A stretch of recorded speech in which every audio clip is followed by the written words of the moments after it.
Hello, it's nice to see you.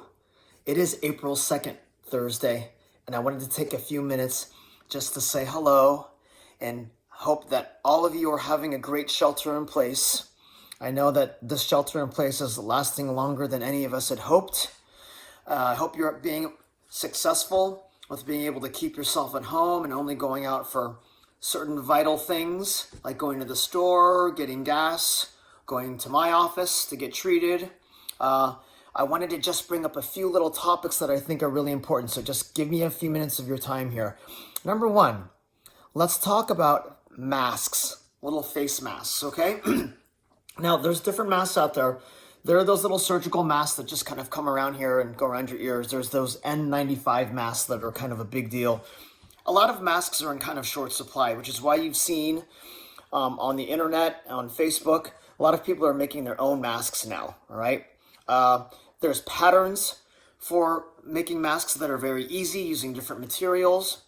There's also some of your friends that might have been making masks already.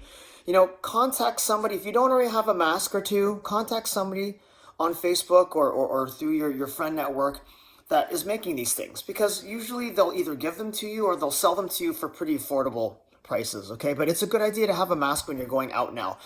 Be proactive and protect yourself. Some of you have been trying to follow what the CDC is saying, and you know the CDC is still waffling. And I really think that it's a good idea to have a mask. Isabel and I use them when we go out. She's very good about making sure that not only that we wear them, but after you wear them out, when you wear them for a day or half a day, you really should wash them.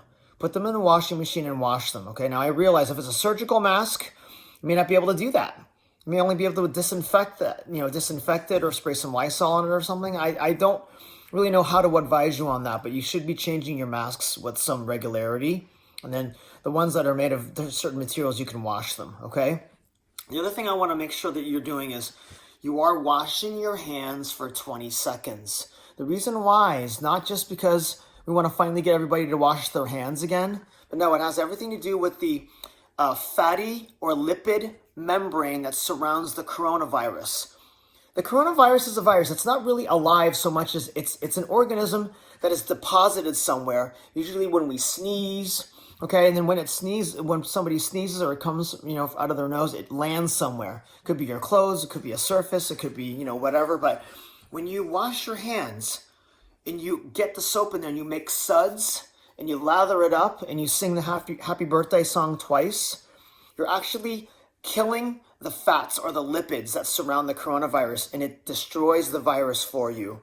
That's why it's really important to wash your hands and try to use warm water when you can, all right?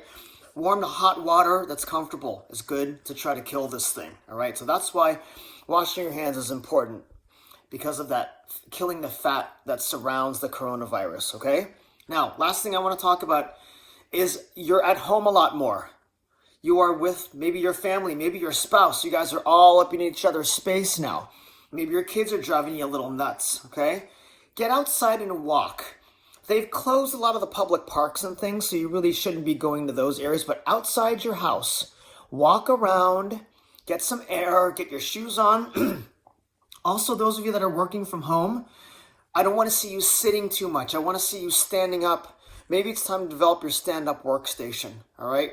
We can talk about this if you have questions, because I do stand-up workstations for tons of patients, advising them how to do it. But remember, wear your orthotics, my friends. Wear your orthotics. If you're at home now, as most of you are, and you're in your house, you've got to wear your orthotics in the house. Because a lot of you may be standing on hardwood, on stone, and if you don't have your orthotics on, you're going to be pronating inside your house. You're going to be throwing yourself out of alignment, and then your pain's going to talk to you. I am still working 8 to 4, Monday, Wednesday, Friday. We're still taking orders for orthotics. I'm still getting new patients and other patients in that are getting scanned for orthotics. So it's really trying to have business as usual. I am working slightly shorter hours just because we're trying to protect the staff, protect you, just try to minimize our exposure. But I am there to help you. If you're not feeling good, who knows how long this shelter in place is going to go for. Don't put it off too long, because you know what happens when you put it off. Your body gets worse. Our job is harder. You got to come in more visits. So let's try to nip this thing in the bud if you're feeling anything. Call me. Our office number, as you know, is 925-254-4040. My cell If you need to talk to me about anything for any reason, is 925-285-9301.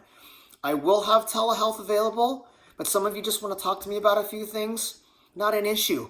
I'm still here for you, even though you may physically not be able to get down to the office. Maybe you're at home, maybe you're really still scared about the shelter in place. Like I said, your pain is going to talk to you soon, so just remember that I'm here for you, okay? Be well, be smart, be safe. Reach out to me if you need anything. I'm really grateful to have you all as patients. Thanks for listening. Have a great rest of the day.